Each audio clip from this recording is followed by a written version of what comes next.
হঠাৎ দুপুরে আমার মা বাজার থেকে একটি মাটির থালা নিয়ে এসে আমার কাছে এসে বলল, বাবু, তুই তো অনেক কিছুই থালাতে আঁকিস, তো আমাকে একটা ছোট্ট গোপাল এঁকে দিবি? আমার খুব ইচ্ছে আছে।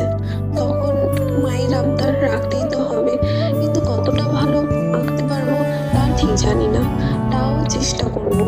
ছবিটি আঁকতে আঁকতে মনে হচ্ছিল আজকের ব্যস্ত জীবনে আমরা প্রায় শান্তি হারিয়ে ফেলি। শ্রীকৃষ্ণের এই রূপ আমাদের মনে করিয়ে দেয় শান্তি বাইরে নয়, ভেতরে। একটু থামুন, একটু হাসুন, আর নিজের অন্তরের সঙ্গে কথা বলুন। এই সুন্দর চিত্রটির দিকে তাকিয়ে আমরা যদি কিছুক্ষণ নীরব থাকি, তবে অনুভব করব একটি অপার্থিক প্রশান্তি। শ্রীকৃষ্ণের আশীর্বাদ আপনাদের সকলকে শান্তিময় করে তুলুক। আর আমার এই ড্রয়িংটি কেমন হয়েছে এটি কমেন্ট করতে ভুলবেন না। আর যদি আপনারা কৃষ্ণপ্রেমী হয়ে থাকেন তাহলে অবশ্যই বলবেন রাধে রাধে।